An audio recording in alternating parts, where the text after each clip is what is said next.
Apa foto yang awak cari tu? Dah, ada juga yang menarik. Apa yang menariknya? Sebenarnya, berbudi bahasa dan beradab sopan ni bukan setakat amalan saja, malah sudah menjadi identiti masyarakat Malaysia. Maksudnya? Maksudnya, orang luar atau pelancong asing mengenali Malaysia oleh kerana masyarakatnya yang berbudi bahasa, saling tolong-menolong dan tidak mementingkan diri sendiri. Kalau macam tu, baguslah. Lagipun, kita memang disarankan untuk sentiasa bertolak ansur sesama kita pada setiap masa. Kesopanan dan kesusilaan salah satu daripada rukun negara kita. Atas dasar ini jugalah kita mesti sentiasa menjaga keharmonian kita semua. Sebenarnya adat sopan ni sangat luas pengertiannya. Kalau dilihat dari diri kita sendiri, kita sudah diajar oleh ibu bapa kita untuk sentiasa bersopan santun apabila bercakap dengan orang yang lebih tua. Kalau kita berjalan di hadapan mereka, kita hendaklah membongkokkan sedikit badan kita. Kalau kita berjumpa dengan mereka, kita hendaklah terlebih dahulu menghulurkan tangan bersalaman dengan mereka. Dan banyak lagi. Kalau kita dan kawan-kawan, Kalau kita berbual-bual dengan kawan-kawan, kita hendaklah menggunakan pertuturan yang baik-baik. Kita tidak boleh menggunakan kata-kata yang kesat, tidak boleh mengejek kawan-kawan kita dan tidak boleh memanggil kawan kita dengan nama-nama yang tidak baik. Banyak sebenarnya kalau kita hendak bercerita tentang adat sopan ni. yelah Kak Nadia, saya pun setuju. Apa yang kamu setuju? Kamu kan tahu apa-apa. Hafiz, ini salah satu contoh pelakuan kurang beradab. Kita tidak boleh memperlekeh-lekehkan kawan kita walaupun untuk tujuan bergurau. Manalah tahu gurauan kita tu mungkin akan membuatkan kawan kita kecil hati. Saya minta maaf Arjun, saya janji saya takkan buat lagi. Okey, apa kata kita tengok dulu sketsa kita kali ni. Nak?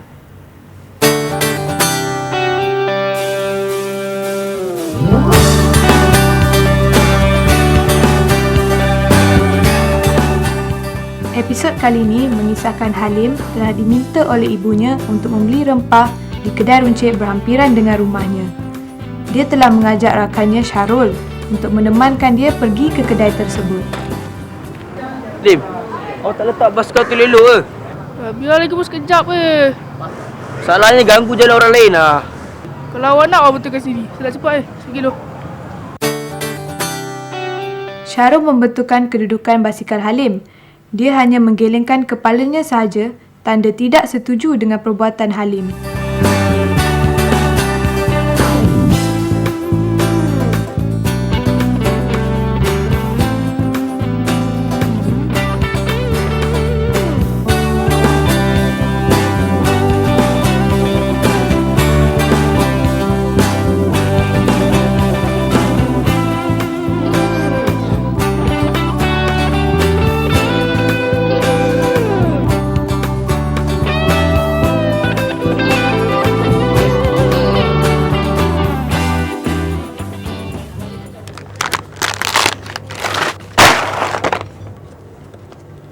Lim, kotak rempah tu jatuh. Habis bersepah. Biarlah, bukan saya buat. Saya ingat boleh awak angkat balik. Payah, saya cepatlah.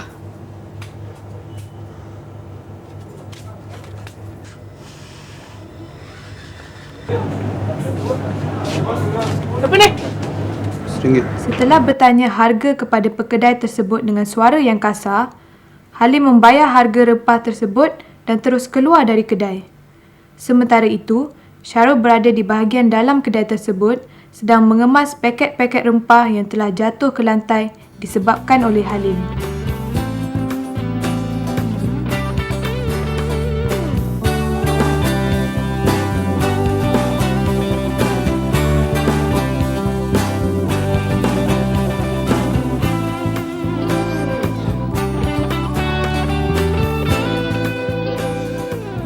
Selamat. Kemas rempah tadi. Kerja diorang kan ada. Kenapa saya kena buat? Tak baik, Lim. Kita yang salah. Kita kenalah bertanggungjawab. Lagipun, bukannya susah sangat. Di sekolah, kan cikgu mengajar kita tentang adab sopan. Inilah masanya nak buat. Semenjak kejadian tersebut, Halim mula menyedari perbuatannya selama ini adalah tidak sopan. Dia berazam pada dirinya sendiri untuk menjadi seorang yang bersopan santun dan menjaga adab-adab dalam kehidupannya.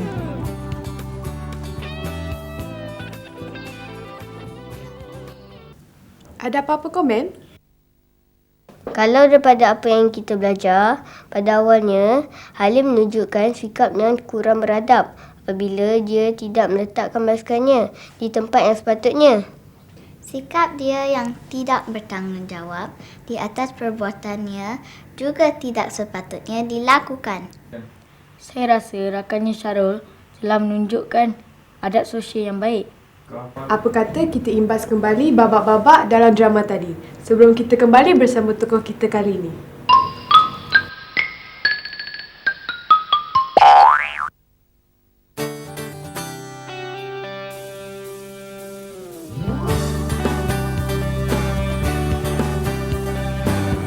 Lim, awak tak letak basikal elok ke?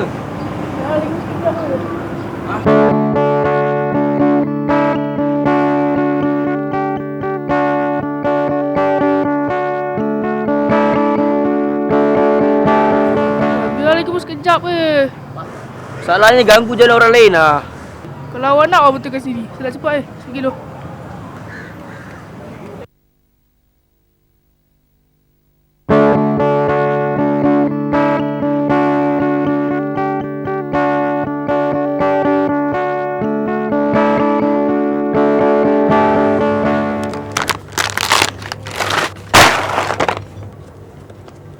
Lim, kau tak rempah tu jatuh. Habis bersepah. Biarlah, bukan saya buat.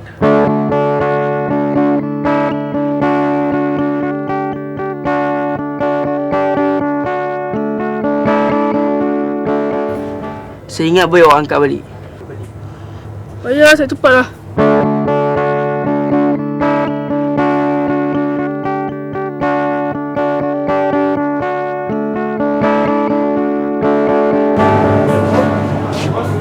Apa ni?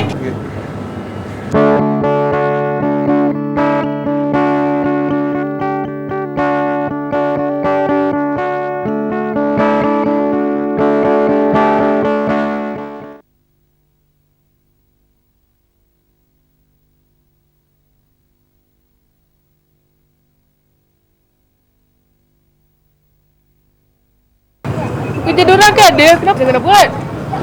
Tak baik Lim, kita yang salah. Kita kenalah bertanggungjawab. Lagipun, bukannya susah sangat. Di sekolah, kan cikgu mengajar kita tentang adab sopan. Inilah masanya nak buat.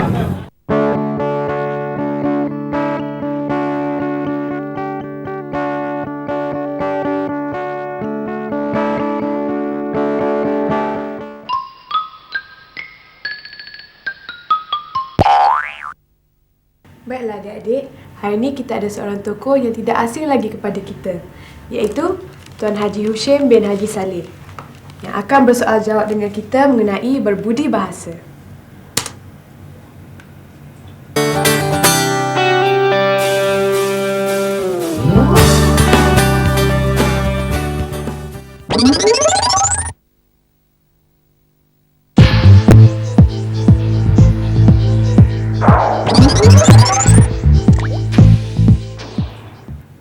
Assalamualaikum dan selamat sejahtera Tuan Haji. Waalaikumsalam warahmatullahi wabarakatuh. Khabar baik. Adik-adik apa khabar Khabar baik. Kami di sini ingin menemu ramah Tuan Haji mengenai adab sopan. Boleh. Apa soalan ni? Minta maaf Tuan Haji, soalan saya yang pertama ialah, apakah sebenarnya maksud perlakuan adab sopan? Perlakuan adab sopan sebenarnya hidup kita ni kita perlu kepada kata orang hidup berbudi bahasa. Hormat menghormati kepada orang yang lebih tua. Kalau kat sekolah tu kita hormat kepada ayah, kat sekolah kita hormat kepada cikgu, kepada kata orang ibu bapa dan sebagainya, dan juga kawan-kawan Jadi rasa hormat ini biasanya timbul apabila adanya kata orang tu kita rasa sayang kita rasa misalnya bagaimana kita menghargai jasa-jasa orang yang lebih tua daripada kita.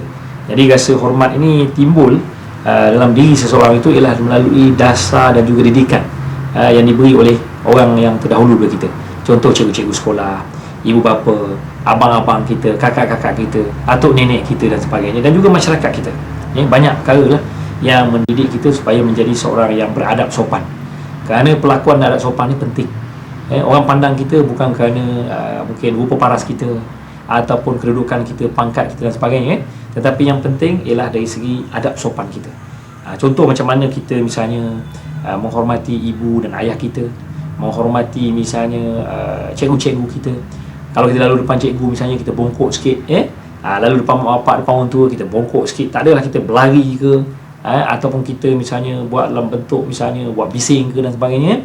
Ataupun kalau orang tua-tua tengah bercakap, ibu ayah kita ataupun ada tetamu, maka kita hendaklah diam. Jangan kita bercakap banyak dan sebagainya depan tetamu kita, dan kita mungkin merengek-rengek lah, minta itu, minta ini bila ibu bapa kita ada kat rumah ataupun dengan tetamu. Jadi kalau boleh, kita hendaklah ada rasa hormat dan juga adab sopan dekat sini. Dan seterusnya, kalau misalnya kita lihat bagaimana kita di meja makan. Kalau di meja makan tu, kalau nak makan, kita biarkan orang tua dulu ambil makanan kita. Jangan kita mendahului orang-orang tua ni. Contoh cikgu-cikgu ke, ataupun misalnya ibu bapa kita ke, ataupun siapa-siapa yang lebih tua daripada kita. Kita nak mendahulukan orang-orang yang lebih tua. Ini sebenarnya itu yang dimaksudkan dengan adab sopan. Begitu juga misalnya kalau dalam setengah-setengah masyarakat, misalnya kalau orang Melayu, misalnya kalau makan tu kita dengan doa dulu. Kalau dengan bangsa Cina misalnya, kalau makan dia tak suka misalnya orang bercakap kuat-kuat. India macam tu juga, saling hormat, menghormati. Dan kalau boleh masa tengah makan tu, kita ambil lauk dan sebagainya, kita bagi kepada orang yang lebih tua, ayah kita, nenek kita. Atau mungkin kalau nenek kita dah tak mampu lagi nak menyuap, kita yang suapkan nenek kita. Itu ialah dipanggil adab sopan. Mana bagaimana kita melakukan ini dengan secara suka hati ataupun sukarela saja, bukan dengan cara paksa ataupun dibuat-buat. Itu penting.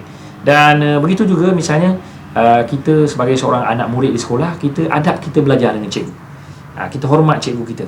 Sebab ilmu yang diberikan oleh cikgu tu, barakah atau berkat tu, ataupun kita kata memberi satu kesan yang mendalam kepada anak muridnya apabila ilmu itu berkat. Ataupun cikgu bagi itu, makna kita berterima kasih kepada cikgu. Lepas cikgu mengajar, kita terima kasih kepada dia dan sebagainya. Jadi ini semua anak-anak perlu kita ambil kira dalam proses kehidupan kita sehari, dan ini dan dimasukkan dengan adab sopan. Begitu juga misalnya kita adab sesama rakan. Kita jangan sekali-kali dengan rakan-rakan kita dan sebagainya kita bercakap kotor atau maki hamun kawan kita. Kita hormat dia, kawan kita tu. Kita jangan sekali-kali misalnya mengumpat, mencaci ataupun mengeji kawan-kawan kita, ataupun kita memalukan kawan-kawan kita di khalayak ramai, ataupun kita misalnya merendah-rendahkan martabat kawan kita di khalayak ramai.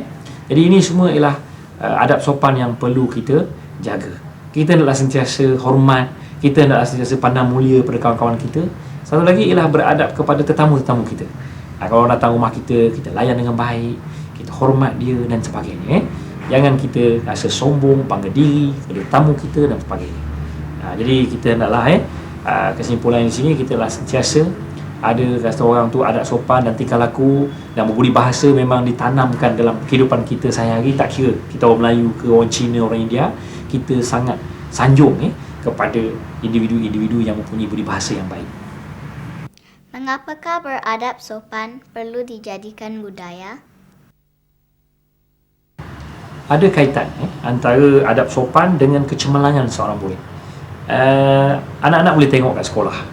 Kadang-kadang kita tengok kat sekolah, kawan-kawan kita yang mempunyai adab sopan yang bagus dan sebagainya, biasa dia belajar pun cemerlang. Nampak tak tu?